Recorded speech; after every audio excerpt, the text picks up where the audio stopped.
ये क्या करता है, फंक्शनल ग्रुप के लिए ही एप्लीकेबल है।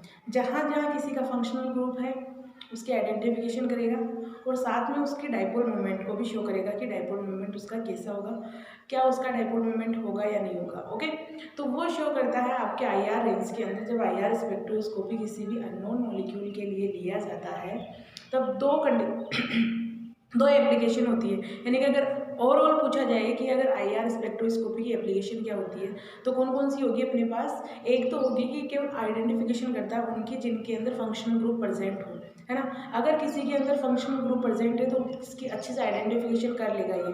बट आपके पास इस तरीके से हैं,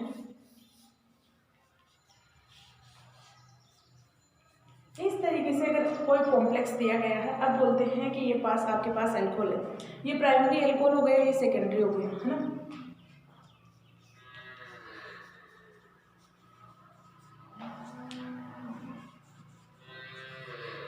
दो एल्कोहल गिवन है, प्राइमरी एल्कोहल है, सेकेंडरी एल्कोहल है। अब दोनों की अपने को क्या करना है, आइडेंटिफिकेशन करना है आईआर की।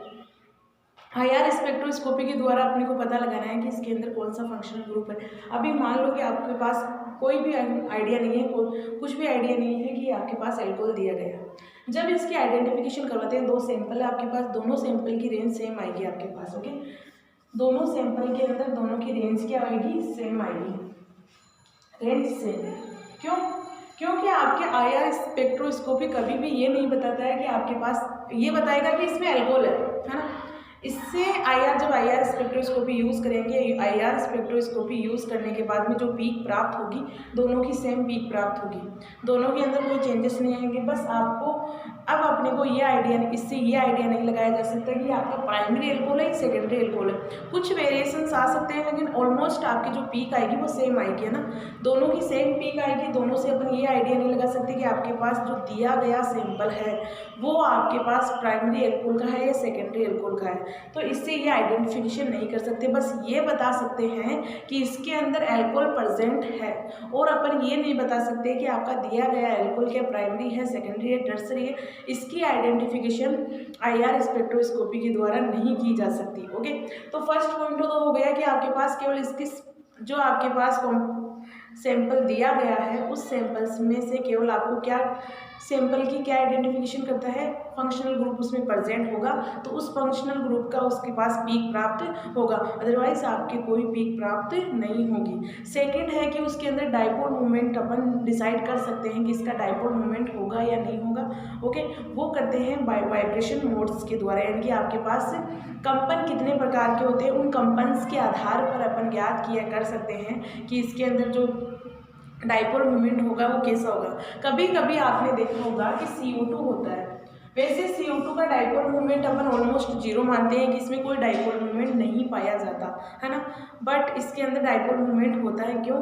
क्योंकि इसके अंदर अगर वाइब्रेशन हो रहा है, वाइब्रेशन के दौरान क्या होगा, हो सकता है वाइब्रेशन ऐसा, इसकी स्ट्रक्चर ऐसे होती है CO2 की, हो सकता है कि वाइब्रेशन ऐसा हो कि केवल ये बॉन्ड तो क्या हो जाए, इंक्रीज हो जाए और ये भी इस तरफ आ जाए, है ना। यानी कि इस CO बॉन्ड की लेंथ कम हो जाए और CO बॉन्ड की लेंथ इंक्रीज हो जाए तो क्या होगा आपके पास, मान लो इस तरीके से लेंथ इंक्रीज हो गई और ये छोटी हो, तो दोनों कंडीशन में देखा जाए तो सिमेट्री नहीं हुआ। ये सिमेट्री नहीं हो रहा है मतलब उसके अंदर डाइपोल मोमेंट पाया जाएगा। डाइपोल, क्योंकि अगर अपन इस सेंटर से इधर जा रहे हैं, जितनी दूर इधर जा रहे हैं तो उतनी दूर इधर जाएंगे, तब होना चाहिए डाइपोल मोमेंट जीरो। बट इसमें क्या हो रहा है कि इसकी बॉन्ड लेंथ कम होने की वजह से आपके क्या हो गया, डाइपोल मोमेंट कुछ ना कुछ आपकी वैल्यू प्राप्त होगी। Okay, not equal to zero. But normal condition दी जाए कि CO2 कैसा होता है, डाइपोल मोमेंट इसका कैसा होता है, तो उस कंडीशन में बोलते हैं कि इसका डाइपोल मोमेंट जीरो होता है। ओके, तो यहाँ अगर देखा जाए तो इसका डाइपोल मोमेंट जीरो भी प्राप्त होता है, लेकिन कुछ केस के अंदर डाइपोल मोमेंट कुछ ना कुछ इसकी वैल्यू आती है। ओके, तो मैंने कहा कि आपकी जो आईआर स्पेक्ट्रोस्कोपी है किस लिए यूज़ किया जाता है, ओनली किसी भी फंक्शनल ग्रुप की आइडेंटिफिकेशन ज्ञात करने के लिए, या बोल सकते हैं आइडेंटिफिकेशन करता है फंक्शनल ग्रुप की। ओके, तो फर्स्ट पॉइंट था अपना identification of functional group.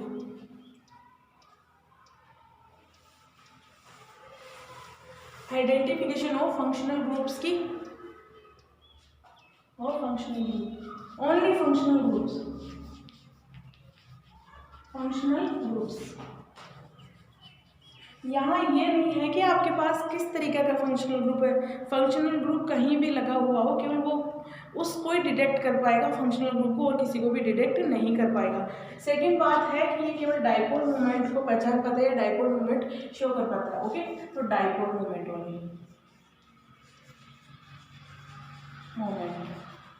Okay.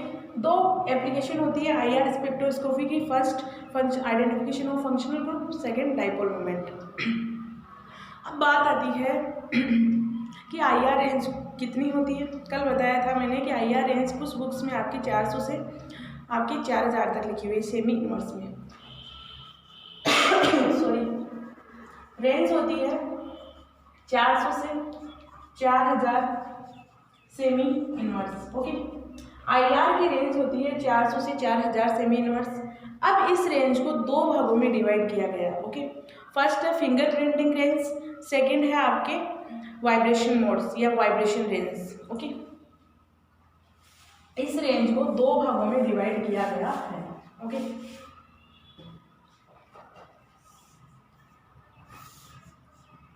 Finger printing range, second है आपके वाइब्रेशनल रेंज, वाइब्रेशनल रेंज। देखो फिंगर प्रिंटिंग रेंज क्या होती है, जिसके अंदर केवल वाइब्रेशन हो रहा है। अगर किसी देखो आपके कोई मॉलिक्यूल है, उसके अंदर मॉलिक्यूल है, इस तरीके से कोई मॉलिक्यूल है, मान लो ये मान लो मॉलिक्यूल है, इस मॉलिक्यूल्स में क्या होगा, वाइब्रेशन होगा बॉन्ड में, क्योंकि आपके पास जो मॉलिक्यूल, अगर कोई मॉलिक्यूल पाया जाता है, जैसे H2 का देखो, अभी तो H2 का देखो, H2 मॉलिक्यूल है, H2 के अंदर ये बॉन्ड होता है, ये इसकी लेंथ तो रहती नहीं इसकी, इसकी लेंथ क्या होती है, आगे पीछे कम ज़्यादा होती है। कई बार होता है कि इसकी लेंथ कम हो जाती है, कई बार होता है कि इसकी लेंथ ज़्यादा हो जाती है। क्यों होती है, क्योंकि हर एक मॉलिक्यूल्स में वाइब्रेशन पाया जाता है। आपने जब पढ़ा होगा कि मॉलिक्यूल्स में ट्रांजिशन एनर्जी भी पाई जाती है, वाइब्रेशन भी पाया जाता है और आपके रोटेशन भी पाया जाता है। तो वाइब्रेशन की वजह से क्या होगा, बॉन्ड लेंथ में एक्सचेंज यानी कम ज़्यादा होता रहेगा। तो वो रेंज आपकी आती है फिंगर प्रिंटिंग रेंज के अंदर, यानी कि जो आपके IR ग्राफ प्राप्त होता है, कल मैंने बताया था आपको कि IR ग्राफ आपके किन किन के बीच में प्राप्त होता है, एक तो ट्रांसमिशन के बीच में, ओके, और एक होता है आपके फ्रिक्वेंसी के बीच में, या बोल सकते हैं अपन क्या, फ्रिक्वेंसी और ट्रांसमिशन। ओके, दो के बीच होता है ट्रांसमिशन और या फ्रिक्वेंसी। ओके, फ्रिक्वेंसी को पासिंग सेमी इनवर्स में होगी आपकी जो वैल्यू, ओके, सेमी इनवर्स के अंदर। तो जब ग्राफ प्राप्त होता है तो अपने को इस तरीके से इस तरीके का कोई ग्राफ प्राप्त होता है। तो जो मेन ग्राफ प्राप्त होगा, यानी कि जो फंक्शनल ग्रुप से की वजह से प्राप्त हो रहा है, वो आपकी पीक्स की लेंथ ज़्यादा होगी, बट जो आपके बीच बीच में छोटी छोटी कि आपको जो फिंगर प्रिंटिंग रेंज होती है और एक वाइब्रेशन रेंज, जो अपनी रेंज आई IR रेंज, यानी कि अपन ने कहा कि 400 से आपके 4000 सेमी इनवर्स तक होगी। कई बुक्स में लिखा है कि 500 से 4000 सेमी इनवर्स के बीच में होती है। ओके, तो ये तो कोई ना, कहीं आगे पीछे चलता रहता है इतना तो। ओके, लेकिन इसमें है कि इनमें दो भागों में क्यों डिवाइड किया गया। एक तो फिंगर प्रिंटिंग रेंज यानी कि अंगुली छाप मेथड, अंगुली छाप मेथड का मतलब फिंगर प्रिंट यूज़ करते हैं, वही रेंज है यहाँ। ओके, और एक वाइब्रेशनल रेंज है ना, वाइब्रेशनल का मतलब देखो जो मेन फंक्शनल ग्रुप होगा उसकी वजह से जो पीक प्राप्त होगी, यानी कि जो बड़ी पीक प्राप्त होगी, जिसी को अपन देखे आइडेंटिफाई, और वो होगी इस तरीके से, कुछ उनकी लेंथ ज़्यादा होगी तो अपन आइडेंटिफिकेशन ईजीली कर सकते हैं। बट जो बहुत छोटी छोटी पीक्स आएगी, बहुत ज़्यादा छोटी, ये तो यहाँ तो थोड़ा बहुत दिख रहा है कि ये थोड़ी दूर दूर है, लेकिन जब रियल में IR स्पेक्ट्रो कर लेते हैं तो बहुत ज़्यादा नज़दीक आती है, इतनी नज़दीक आती है कि उनकी आइडेंटिफिकेशन करना बहुत डिफिकल्ट हो जाता है कि ये किसकी पीक आ रही है। इसीलिए उसे कहा गया है कि ये फिंगर प्रिंटिंग रेंज की वजह से आ रहा है, यानी कि जो आपके पास जो कंपाउंड है, उस कंपाउंड के अंदर जो और बॉन्ड प्रेजेंट है, यानी कि आपके फंक्शनल ग्रुप के अलावा जो बॉन्ड प्रेजेंट है, उनके अंदर छोटा मोटा क्या हो रहा है, वाइब्रेशन हो रहा है। उस वाइब्रेशन की वजह से क्या हो रहा है कि वो पीक प्राप्त हो रही है। वरना जो वाइब्रेशनल रेंज है उसके अंदर तो क्या होगा, फंक्शनल ग्रुप होगा। फंक्शनल ग्रुप्स की वजह से तो वो पीक आपके जो फंक्शनल ग्रुप है उसकी पीक तो अच्छी खासी आपको दिखेगी, उससे अपन आइडेंटिफिकेशन कर सकते हैं। लेकिन जो छोटी छोटी पीक आ रही है, इस तरीके से छोटी छोटी पीक आ रही है, उन छोटी छोटी पीक्स को आइडेंटिफाई करना मुश्किल होता है, क्योंकि एक दूसरे पर इतनी मर्ज होती है, मर्ज होने के बाद में अपन आइडेंटिफिकेशन नहीं कर सकते कि रियली में ये पीक्स आ किसकी रही है। ओके, केवल उन्हें ओवरटोन्स कहा जाता है। ओके, बस आपको ये ध्यान रखना कि ये पीक इंपॉर्टेंट रहती है इसके अंदर। तो आपके जो फिंगर प्रिंटिंग रेंज होती है वो 500 से 1500 सेमी इनवर्स के बीच में होती है, यानी कि इसकी रेंज होती है। अब इसके यहाँ थी अपनी टोटल 4,400 से 4,000, अगर मैं इसे 400 से कर दूँ या 400 या 500 से, किसी किसी बुक में 400 से भी लिखा हुआ है और किसी बुक में आपके 500 सेमी इनवर्स से भी लिखा हुआ है। तो ये होती है 1500 सेमी इनवर्स के बीच की। ओके, जो आपके इसमें आएगा तो वाइब्रेशन मोड्स होते हैं, बताएंगे कि आपके वाइब्रेशन मोड्स का मतलब होता है कि कंपन कितने प्रकार के होते हैं ना, उसके अंदर कंपन देखेंगे कितने प्रकार के होते हैं वो भी देखेंगे, है ना। उसकी वजह से जो पीक प्राप्त होगी उसे कहा जाता है vibration modes. Vibration modes. Okay, ये बात हुई अपनी फिंगर प्रिंटिंग रेंज की। जो आपकी फिंगर प्रिंटिंग रेंज हो रही है उसकी वजह से जो आपके आया, यानी कि पीक प्राप्त हुई, वो आती है आपके इसकी रेंज। अब बात आती है कि वाइब्रेशन रेंज इंपॉर्टेंट है आपकी वाइब्रेशन रेंज ही, क्योंकि इसी के अंदर जो आपके फंक्शनल ग्रुप है उसी की आपको पीक मिलने वाली है। उस पीक के आधार पर ही अपने को ज्ञात करना है कि कौन सा फंक्शनल ग्रुप दिया गया है और कौन सा नहीं दिया गया। ओके, तो इसमें होगी 1500 से 4000 तक, 1500 सेमी इनवर्स से 4000 सेमी इनवर्स तक की पीक प्राप्त होगी। ओके, ये थी अपनी रेंज। जैसे अपना मान लो कोई अपने पास OH है, OH है, अकेला तो रहेगा नहीं, उसके साथ यानी कि अल्कोहल है, अल्कोहल OH के रूप में तो रहेगा नहीं, उसके साथ क्या रहेगा आपके पास, कोई एल्किल समूह हो सकता है या एरोमेटिक समूह हो सकता है। अगर एल्किल और एरोमेटिक समूह हो रहा है, मान लो एल्किल समूह है, ये हो गया OH। इस OH की पीक तो अपने को इस रेंज में प्राप्त हो जाएगी, लेकिन जो आपके पास R दिया गया है और या R या OH के बीच में जो बॉन्ड है उसके अंदर वाइब्रेशन होगा, क्योंकि एक मैंने कहा कि आपकी जो लेंथ होती है बॉन्ड लेंथ वो कभी भी इक्वल, यानी कि अपन मानते हैं कि इतनी होगी। ओके, नॉर्मल कंडीशन में तो कहते हैं कि अपने पास बॉन्ड लेंथ इतनी होगी। मान लो कि आपके पास H2 है, उसमें मान लिया कि 1.2 एंगस्ट्रॉम इसकी बॉन्ड लेंथ होती है। बट क्या ऐसा होता है, क्योंकि अगर इसी के अंदर अगर वाइब्रेशन भी देखा जाए तो वाइब्रेशन भी होगा, रोटेशन भी होगा और ट्रांजिशन भी होगा। ट्रांजिशन तो चलो कैंसिल कर दो, रोटेशन वाइब्रेशन की वजह से तो क्या होगा, बॉन्ड पहले तो इंक्रीज होगी, फिर डिक्रीज होगी, इंक्रीज होगी, डिक्रीज होगी, ये कंडीशन चलती रहेगी। तो अपन फिक्स नहीं बता सकते कि इसकी बॉन्ड लेंथ कितनी होगी। ओके, लेकिन अपन कोई भी क्वेश्चन या थ्योरेटिकल बात करें तो अपन केवल एक रेंज फिक्स कर लेते हैं कि इस रेंज के बीच में इसकी बॉन्ड लेंथ होगी। तो अपने पास वाइब्रेशन रेंज होगी 1500 से 4000 सेमी इनवर्स के बीच में होगी। इस 1500 से 4000 सेमी इनवर्स के बीच में आपके ओनली फंक्शनल ग्रुप्स की वैल्यू प्राप्त होगी, आपके दिए गए जो फंक्शनल ग्रुप है उसकी रेंज आपको मिलेगी। ओके, तो यहाँ होगा फंक्शनल ग्रुप जो लगे हुए होंगे उनके बारे में अपन डिफाइन फंक्शनल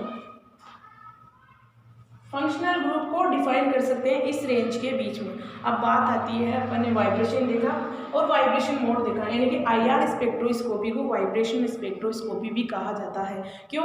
क्योंकि आपके पास जो 400 से 400 सेमी इनवर्स के बीच की जो आपके रेंज होती है तो वो केवल आपके किसी भी मॉलिक्यूल के अंदर जो बॉन्ड है उसको वाइब्रेट करवा सकती है। यानी कि अगर किसी कंपाउंड को अपन इस रेंज के रेडिएशन दे रहे हैं तो वो रेडिएशन क्या करवाती है, केवल उसे वाइब्रेट करवा पाती है, ना तो बॉन्ड ब्रेक करवा पाती है, ना इलेक्ट्रॉन का ट्रांजिशन करवा पाती है। ओनली जो बॉन्ड दिया गया है इस रेंज की अगर अपन किसी सैंपल पर अप्लाई करें, है ना, ये रेंज है, इस रेंज की रेडिएशन को किसी सैंपल पर अप्लाई करते हैं तो वो क्या करता है, बॉन्ड होंगे। कोई सैंपल है, कोई भी सैंपल हो सकता है, ऑर्गेनिक का होगा क्योंकि अपन ने क्या देखा, फंक्शनल ग्रुप की आइडेंटिफिकेशन करेगा तो ऑर्गेनिक सैंपल होगा। उस ऑर्गेनिक सैंपल के अंदर जो बॉन्ड प्रेजेंट होंगे उनको वाइब्रेट करवा पाएगा, यानी कि उनकी बॉन्ड लेंथ को डिस्टर्ब करेगा। वो जो नॉर्मल टेम्परेचर पर होती है उस टेम्परेचर से अगर उसे इस रेंज पे रखा जाता है तो उसमें केवल वाइब्रेट करवा, हो सकता है कि वाइब्रेट कुछ ज़्यादा हो जाए कुछ कम हो जाए। यानी कि वाइब्रेशन कैसे होगा, ऐसे यानी कि आपके पास जो रिंग दी है, आपके पास मान लो कोई रिंग है, पेन में जो रिंग आती है आपकी स्पाइरल वाली, है ना, उस रिंग को पकड़ के अपन अगर यानी कि बढ़ाते हैं तो बढ़ जाएगी, फिर कम करते हैं कम हो जाएगी, ऐसे करके अपन उसमें क्या करते हैं, चेंजेस करते हैं। एक तरीके से वाइब्रेशन ही होगा, यानी कि उससे क्या होगी, उस बॉन्ड की क्या होगी, लेंथ बढ़ जाएगी, फिर डिक्रीज करेंगे डिक्रीज हो जाएगी। लेकिन एक कंडीशन ऐसी आएगी जब उसे नॉर्मल कंडीशन में छोड़ा जाएगा, जैसी थी वो वैसी ही रहेगी। ओके, तो उसमें लेंथ की क्या कर सकते हैं, चेंज कर सकते हैं। तो वही कंडीशन यहाँ होगी जब इसमें किसी मॉलिक्यूल को रखा जाएगा, तो वो मॉलिक्यूल एक टाइम क्या करेगा, अपनी लेंथ को इंक्रीज कर लेगा, फिर कम कर लेगा, फिर इंक्रीज कर लेगा, फिर कम कर लेगा। लेकिन जब इसे नॉर्मल कंडीशन में यानी कि इस रेंज से हटा दे अपन, यानी कि रेंज से हटा दे, तब क्या होगा, जितनी उसकी बॉन्ड लेंथ थी वो उतनी ही के अंदर रह जाएगा। जैसे अपने रिबन होता है, रिबन में क्या करें अपन, खींचते हैं उसे तो उसकी लेंथ बढ़ जाएगी, अगर उसे वापस से थोड़ा कम करें थोड़ी कम हो जाएगी, लेकिन उसे उसकी स्टेबल कंडीशन में रख दें तो वो जैसा था वैसा ही रहेगा, कोई चेंजेस नहीं आएगा। तो ये यहाँ हो रहा है। ओके, यहाँ कुछ चेंजेस ज़्यादा नहीं होंगे। ओके, अब बात आती है कि वाइब्रेशन मोड्स कितने प्रकार के होते हैं, किस तरीके से वाइब्रेशन मोड होते हैं और कैसे इन्हें डिफाइन करेंगे। Okay,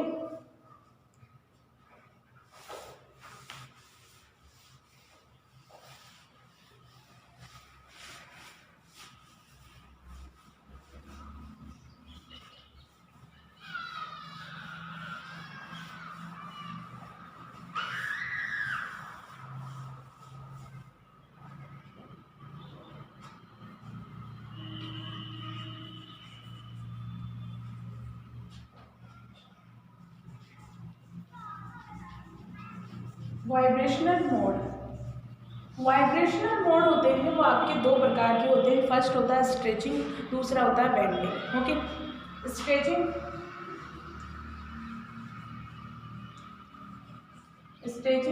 and bending.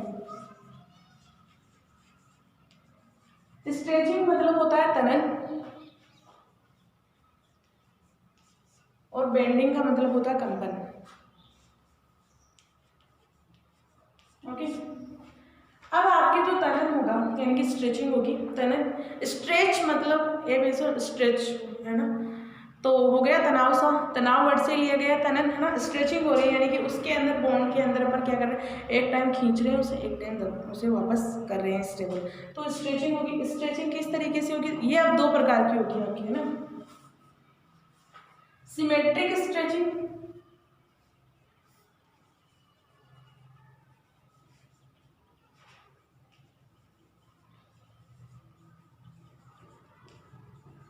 और एक होगी asymmetric stretching, sorry asymmetric stretching. Symmetric मतलब हो गया सममित तनाव, सममित तनाव। दूसरा हो गया आपके असममित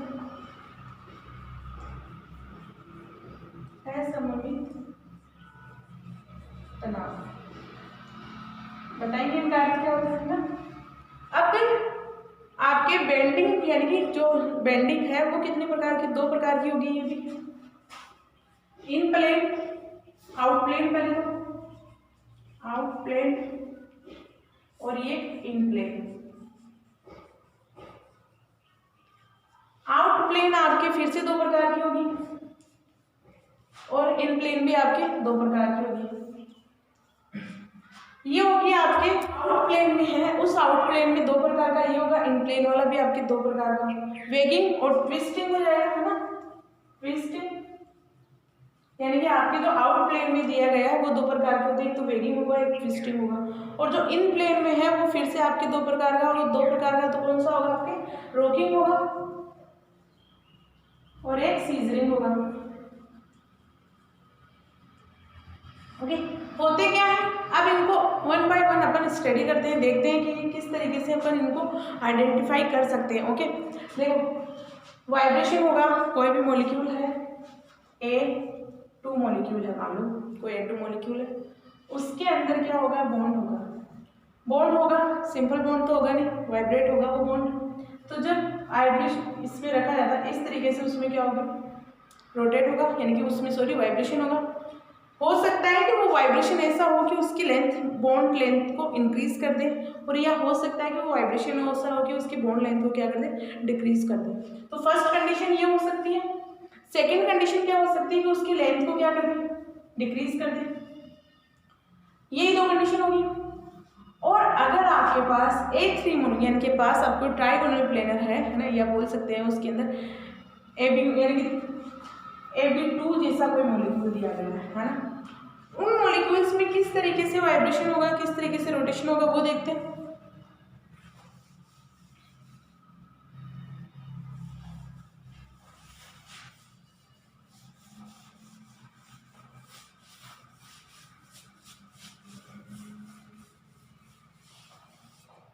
अपने पास है AB2 मॉलिक्यूल, AB2 मॉलिक्यूल है, A से होगा B से होगा, ओके, ये भी इस तरीके से होगा। उनमें क्या होगा कि आपके पास ये हो सकता है कि ऐसा कोई वाइब्रेशन हो कि ये लोग इसकी बॉन्ड लेंथ को इंक्रीज कर दे और ये कम कर दे, ये होगा B, सॉरी। और या ये हो सकता है कि दोनों की लेंथ क्या हो, एक इक्वल इंक्रीज करें, ओके, ऐसा ही हो सकता है ना। ये पॉसिबिलिटीज हो सकती है आपके, अगर प्लेन में है कोई मॉलिक्यूल तो वही अपन देखने वाले, फर्स्ट देखने वाले स्ट्रेचिंग वाइब्रेशन किस तरीके से होता है, ओके। तो फर्स्ट अपना स्ट्रेचिंग वाइब्रेशन, स्ट्रेचिंग वाइब्रेशन के अंदर अपन ने 2 टाइप से उसे डिवाइड किया था।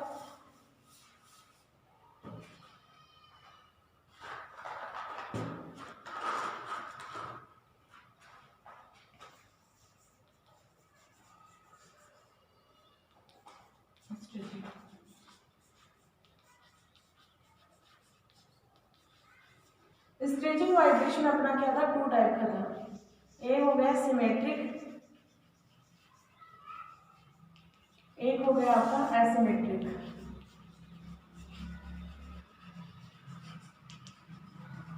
सिमेट्रिक में क्या होता है, कैसे होता है ये आपके, सिमेट्रिक मतलब कोई सममिति पाई जाएगी, यानी कि समान, एक भी कोई मॉलिक्यूल है, जैसे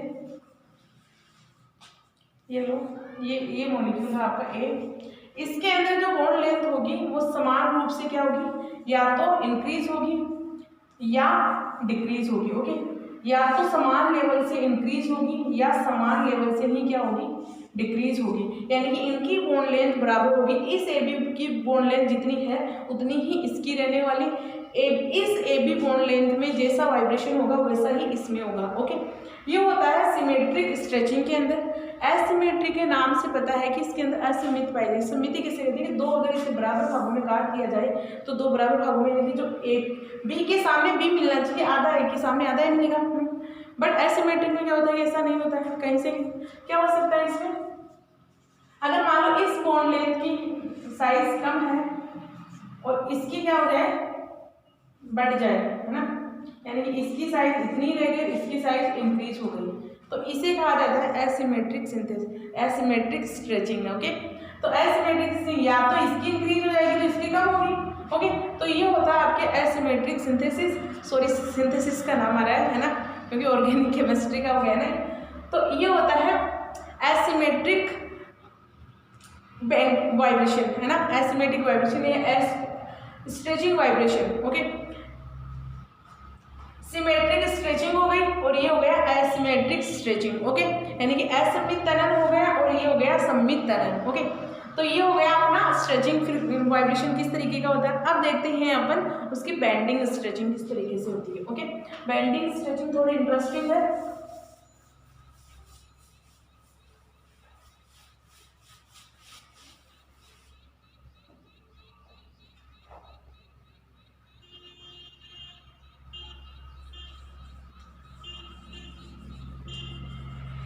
बेंडिंग वाइब्रेशन, बेंडिंग वाइब्रेशन आपको कहा गया है कि दो प्रकार के होते हैं। एक हो गया आउट प्लेन, प्लेन का मतलब होता है जो आपके पास प्लेन है ना, ये प्लेन हो गया एक तरीके से, एक प्लेन है आपके पास, यानी कि उसमें एक्स वाई है पाया जाता है, वो प्लेन कहा जाता है, ओके। उस प्लेन के अगर बाहर जाए, यानी कि प्लेन से बाहर हो रहा है कोई, है ना, मॉलिक्यूल में वाइब्रेशन, है ना, तो उसे कहा जाता है आउट प्लेन। इन प्लेन का मतलब कि उस प्लेन के अंदर ही हो रहा है, कि प्लेन के अंदर ही कुछ चेंजेस हो रहे हैं, ओके, उसे कहा जाता है इन प्लेन। ओके। आउट प्लेन में आपको कहा गया है कि दो प्रकार का होता है। कैसा? एक होता है वेगिंग और एक होता है ट्विस्टिंग। आप इन वर्ड्स को हिंदी में देख लेना क्या होते हैं क्या नहीं होते, और या देखा जाए तो इन्हें है ना इंग्लिश में इनके नाम याद रखना, क्योंकि हिंदी में बहुत टफ नाम होते हैं इनके। ओके। वेगिंग में क्या होगा आपके, अगर आपके पास कोई मॉलिक्यूल दिया गया है ना, वेगिंग में होगा क्या कि अगर आपके पास कोई मॉलिक्यूल इस तरीके से दिया गया है, मान लो उसमें क्या होगा, ये आउट प्लेन का है कि प्लेन से बाहर जाएंगे। ओके। तो प्लेन से बाहर जाएंगे तो ये दोनों मॉलिक्यूल क्या होंगे, दोनों साथ बाहर निकलेंगे। यानी कि प्लेन है, मान लो कोई प्लेन दिया गया है ना, इस तरीके से प्लेन है मेरे पास कोई, इस तरीके से इस प्लेन पर है, एक मॉलिक्यूल यहाँ एक मॉलिक्यूल यहाँ, प्लेन में थे होगा। इसमें वेगिंग स्ट्रेचिंग में कैसा होगा कि वो प्लेन से बाहर जाएंगे, यानी कि दोनों इस यहाँ कोई मॉलिक्यूल होगा उससे वो बाहर निकलेंगे, है ना, दोनों से बाहर निकलेंगे। या होगा कि वो बैक साइड में जाएंगे, है ना, प्लेन से बाहर निकल रहे हैं। ओके। ये प्लेन हो गया, प्लेन से बाहर जा रहे हैं, और इसमें क्या होगा, पीछे बैक साइड में जाएंगे। दोनों कंडीशन हो सकती है कि दोनों या तो दोनों साथ, लेकिन वेगिंग में होगा दोनों साथ मॉलिक्यूल्स बाहर निकलेंगे, दोनों या दोनों साथ उसे बाहर पीछे की साइड निकलेंगे, यानी कि आउट बिलो और अबाउ प्लेन के ऊपर। या मैं प्लस से लिख रही हूँ कि प्लेन के ऊपर की तरफ आ रहे हैं, ये बाहर की तरफ आ रहे हैं आपके प्लेन के, और माइनस से लिख रही हूँ, यहाँ दोनों माइनस से लिख रही हूँ कि वो दोनों क्या कर रहे हैं, दोनों बैक साइड में जा रहे हैं, पीछे की तरफ जा रहे हैं। तो हो गया वेगिंग स्ट्रेचिंग। वेगिंग स्ट्रेचिंग होती है आउट प्लेन के, यानी कि प्लेन से बाहर होगी या प्लेन के पीछे की तरफ होगी। प्लेन हो सकता है प्लेन के पीछे भी जगह होगी या प्लेन के आगे भी जगह होगी। ओके। या दोनों मॉलिक्यूल लेकिन साथ बाहर निकलते हैं, उससे वेगिंग कहते हैं, या दोनों साथ पीछे की तरफ जा रहे हैं, उसे वेगिंग कहते हैं। अब बात आती है कि ट्विस्टिंग में क्या होगा। ट्विस्टिंग में ये होगा कि आपके पास मॉलिक्यूल दिया गया है, एक मॉलिक्यूल अगर बाहर की तरफ निकल रहा है तो दूसरा पीछे की तरफ जाएगा, या अगर एक मॉलिक्यूल पीछे की तरफ निकल रहा है तो दूसरा बाहर की तरफ आएगा, यानी कि दोनों एक साथ बाहर नहीं आएंगे, दोनों एक साथ बैक में नहीं जाएंगे। इसे कहा जाता है ट्विस्टिंग। ओके। यानी कि एक मॉलिक्यूल आपके, मैं एक मॉलिक्यूल को प्लस से दिखा रही हूँ, दूसरे को क्या कर रही हूँ, माइनस से रिप्रेजेंट कर रही हूँ। ओके। यानी कि एक होगा बाहर की तरफ निकलेगा, एक बोर्ड के पीछे की तरफ जाएगा। इस तरीके से समझ सकते हो। या हो सकता है कि वो आगे की तरफ आए एक पहले और दूसरा पीछे की तरफ जाए, इसे कहा जाता है ट्विस्टिंग। ओके। वेगिंग हो गया मतलब कि दोनों प्लेन से बाहर निकल रहे हैं, प्लेन के यानी कि दोनों बोर्ड से बाहर निकल रहे हैं, वेगिंग होगा, या दोनों बोर्ड के पीछे जा रहे हैं। ओके। वेगिंग होगा। ट्विस्टिंग का मतलब कि एक बाहर की तरफ आ रहा है, दूसरा पीछे की तरफ जा रहा है, या एक पीछे की तरफ जा रहा है, दूसरा बाहर की तरफ आ रहा है उसे। अब बात आती है इन प्लेन में, अगर प्लेन में ही किसी के अंदर स्ट्रेचिंग वाइब्रेशन हो रहा है ना, तो वो किस तरीके से होगा, सॉरी, अगर एक प्लेन में ही आपके बेंडिंग वाइब्रेशन हो रहा है वो किस तरीके से होगा, ये भी आपके दो प्रकार का होता है। दो प्रकार का कैसे कैसे आपके, एक तो रॉकिंग हो गया, एक सीजरिंग हो गया, रॉकिंग और एक हो गया सीजरिंग। रॉकिंग का मतलब होता है कि आपके पास, देखो सीजरिंग का मतलब तो होता है कैंची नुमा, कैंची है इस तरीके से कैंची होती है, वो अगर अपन उसे दोनों को अपन ऐसे करके चलाते हैं तो क्या होता है, दोनों पास पास में आते हैं, दोनों दूर दूर भी साथ जाते हैं। जब कैंची को चलाते हैं अपन तो कैंची इस तरीके से चलती है, यानी कि दोनों को दूर दोनों साथ जाएंगे, दोनों दूर पास वापस आएंगे, साथ जाएंगे साथ आएंगे। ओके। यानी कि अगर ये दोनों मॉलिक्यूल एक दूसरे के दूर जा रहे हैं तो अगर उसे वापस इस किया जाए तो पास में दोनों साथ साथ आएंगे। यानी कि आपके पास सीजरिंग में क्या हो गया, दो मॉलिक्यूल है, इनमें क्या प्लेन में, लेकिन एक प्लेन में, ये प्लेन है, दोनों ही क्या आएंगे, पास पास में आएंगे, और दोनों ही क्या जाएंगे, दूर दूर में भी जा सकते हैं। ओके। दोनों कंडीशन लिख दी, प्लेन में होगी ये बात। अब रॉकिंग में क्या होगा कि आपके पास इस तरीके से है दो मॉलिक्यूल, वो दोनों इस तरीके से साथ रोटेट करेंगे या दोनों ही इस तरीके से रोटेट साथ करेंगे। ओके। तो इसमें इस तरीके से होगी, दोनों रोटेट, या तो दोनों इस तरीके एक साइड में जाए या दोनों इस साइड आए, तो इसे कहा जाता है रॉकिंग। तो ये हो गए आपके वाइब्रेशन मोड्स, यानी कि वाइब्रेशन कितने प्रकार के होते हैं, वाइब्रेशन दो प्रकार के होते हैं। फर्स्ट था स्ट्रेचिंग, दूसरा था बेंडिंग। स्ट्रेचिंग अपने पास दो प्रकार की थी, सिमेट्रिक और एसिमेट्रिक। बेंडिंग अपने पास दो प्रकार की लिखा जाता है, प्लेन के अकॉर्डिंग, यानी कि बेसिस ऑफ प्लेन, यानी कि प्लेन को आधार मान के अपन उसे दो प्रकार से डिवाइड करते हैं। फर्स्ट किया था अपन ने आउट ऑफ प्लेन, सेकंड किया है आपने in of plane. Out of plane के अंदर अपन ने किया वेगिंग और ट्विस्टिंग, और इन प्लेन में किया रॉकिंग और सीजरिंग। वेगिंग होता है कि दोनों एक साथ बोर्ड से यानी कि प्लेन से बाहर निकले या दोनों एक साथ पीछे जाए, बैक की तरफ जाए। ट्विस्टिंग का मतलब कि एक आ रहा है बाहर, एक अंदर जाएगा, पीछे की तरफ जाएगा, इस तरीके से। रॉकिंग में कहा कि दोनों मॉलिक्यूल एक साथ करें, है ना, रोटेट करें, दोनों अगर एक साइड एक दिशा में जा रहे हैं तो दूसरा भी इसी दिशा में जाएगा। ओके। सीजरिंग में क्या होगा कि दोनों क्या होगा, सीजर कैची नुमा होगा। तो ये हो गए अपने वाइब्रेशंस मोड्स। ओके, आज के लिए काफ़ी इतना।